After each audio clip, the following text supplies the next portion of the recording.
بسم اللہ الرحمن الرحیم۔ ایک مسئلہ بہت زیادہ یہ پوچھا جا رہا ہے کہ عیب والے جانور کی قربانی جائز ہے یا نہیں۔ مثال کے طور پر کسی کا سینگ ٹوٹا ہوا ہے یا کان کٹا ہوا ہے یا پونچھ کٹی ہوئی ہے، تو ایسے جانور کی قربانی ہوگی یا نہیں ہوگی۔ تو آج آپ کے سامنے یہی بات بیان کی جائے گی کہ کتنے عیب کے ساتھ قربانی ہو جائے گی اور کتنے عیب کے ساتھ قربانی نہیں ہوگی۔ تو سب سے پہلا مسئلہ ہے سینگ ٹوٹے ہوئے جانور کی قربانی۔ تو جاننا چاہیے کہ جس جانور کے پیدائشی طور پر سینگ نہ ہو یا معمولی سے سینگ کٹ گئے ہوں یا اوپر کا خول اتر گیا ہو تو اس کی قربانی جائز ہے۔ لیکن جس جانور کے سینگ جڑ سے اکھڑ گئے ہوں یا جڑ سے ٹوٹ گئے ہوں اور چوٹ کا اثر دماغ تک پہنچ گیا ہو تو اس کی قربانی جائز نہیں ہے۔ جس جانور کے کان نہ ہو اس کی قربانی، جس جانور کے پیدائشی طور پر دونوں کان نہ ہو یا ایک کان نہ ہو یا دونوں کان یا ایک کان کٹ گئے ہوں تو اس کی قربانی جائز نہیں ہے۔ اور اگر پیدائشی طور پر کان چھوٹے چھوٹے ہیں تو اس کی قربانی جائز ہے۔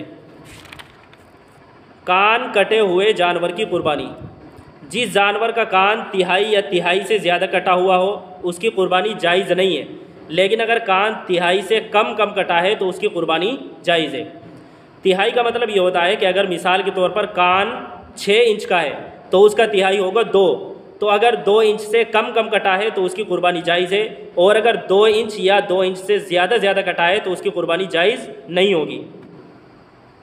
جس جانور کے دانت گر گئے ہوں اس کی قربانی، جس جانور کے سارے دانت گر گئے ہوں یا زیادہ دانت گر گئے ہوں اس کی قربانی جائز نہیں ہے، لیکن اگر وہ اس حالت میں بھی گھاس کھا لیتا ہے، گھاس چڑھ لیتا ہے تو پھر اس کی قربانی جائز ہے۔ یعنی سارے دانت گر گئے ہیں پھر بھی وہ گھاس کھا لیتا ہے تب اس کی قربانی جائز ہے۔ پونچھ کٹے ہوئے جانور کی قربانی، جس جانور کی پونچھ کٹ گئی ہو اس کا مسئلہ بھی بالکل کان والا ہے کہ جس جانور کی پونچھ تہائی سے کم کٹی ہو اس کی قربانی جائز ہے، اور جس کی تہائی یا تہائی سے زیادہ کٹی ہو تو اس کی قربانی جائز نہیں ہوگی۔ لنگڑے جانور کی قربانی، لنگڑے جانور کی قربانی کا مسئلہ یہ ہے کہ جو جانور اتنا لنگڑا ہو کہ صرف 3 پیر سے چلتا ہو، چوتھا پیر زمین پر رکھتا ہی نہیں، یا رکھتا ہے مگر اس پیر پر بالکل وزن نہیں لیتا بلکہ اس کو گھسیٹتے ہوئے چلتا ہے تو اس کی قربانی جائز نہیں ہے۔ اور اگر چلنے میں چوتھے پیر کا سہارا لیتا ہے مگر لنگڑا کر چلتا ہے تو اس کی قربانی جائز ہے۔ خراب تھن والے جانور کی قربانی، گائے بھینس یا اونٹنی کے 2 تھن خراب ہو جائے یا بکری کا 1 تھن خراب ہو جائے، خراب ہونے کا مطلب یہ ہے کہ اس سے دودھ نہیں اترتا تو اس کی قربانی جائز نہیں ہے، لیکن گائے یا اونٹنی وغیرہ کا 1 ہی تھن خراب ہو جائے یا 1 تھن کٹ جائے تو پھر اس کی قربانی جائز ہے۔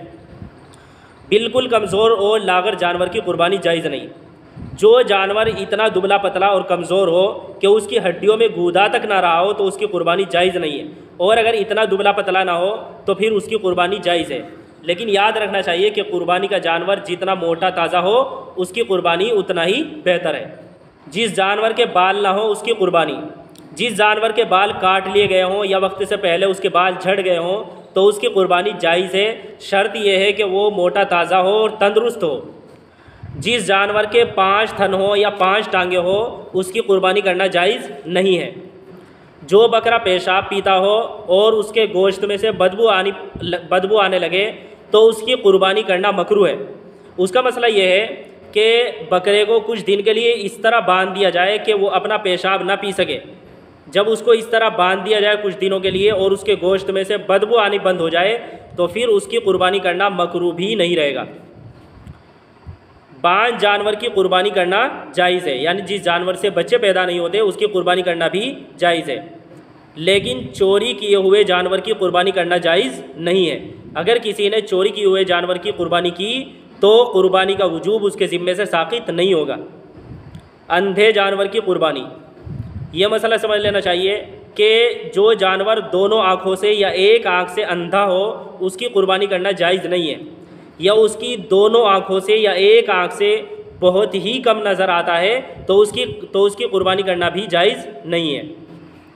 زبان کٹے جانور کی قربانی، جس جانور کی زبان کٹ گئی ہو جس کی وجہ سے وہ چارہ نہ چر سکتا ہو تو اس کی قربانی کرنا بھی جائز نہیں ہے۔ حاملہ جانور کی قربانی، یعنی جس جانور کے پیٹ میں بچہ ہے تو اس کی قربانی کرنا کیسا ہے؟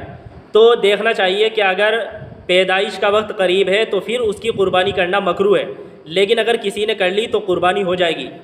قربانی کرنے کے بعد اگر بچہ زندہ نکلا تو اس کی بھی قربانی کی جائے گی اور اس کا گوشت کھانا حلال ہے، لیکن اگر بچہ مرا ہوا نکلا تو پھر اس کا گوشت کھانا حرام ہے۔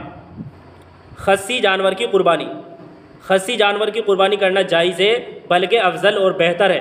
رسول اللہ صلی اللہ علیہ وسلم سے خصی مینڈھوں کی قربانی کرنا ثابت ہے۔ خنثی جانور کی قربانی، یعنی جس جانور کے بارے میں یہ پتہ ہی نہ ہو کہ یہ نر ہے یا مادہ، اس کی قربانی کرنا جائز نہیں ہے۔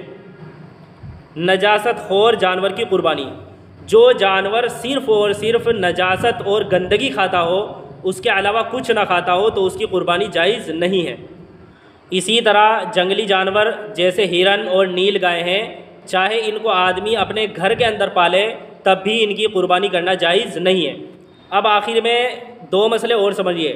ایک تو یہ کہ جس وقت آپ نے جانور خریدا اس وقت اس کے اندر کوئی عیب نہیں تھا، لیکن جانور خریدنے کے بعد اس کے اندر کوئی عیب پیدا ہو گیا، کوئی ایسا عیب جس کی وجہ سے قربانی نہیں ہوتی، تو اب یہ دیکھیں گے کہ اگر یہ شخص مالدار ہے، صاحب نصاب ہے، اس پر قربانی واجب تھی، تو یہ تو اس جانور کی قربانی نہیں کر سکتا، بلکہ اس کی جگہ دوسرے تندرست جانور کی قربانی کرے گا۔ لیکن اگر یہ شخص غریب تھا، اس پر قربانی واجب نہیں تھی، تو یہ اسی عیب والے جانور کی قربانی کر لے، اس کی قربانی ہو جائے گی۔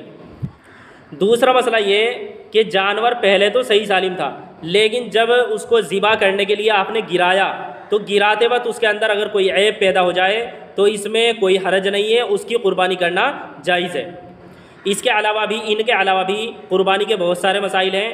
اگر آپ کے ذہن میں کوئی سوال ہو تو کمنٹ کریں، انشاءاللہ جواب دیا جائے گا۔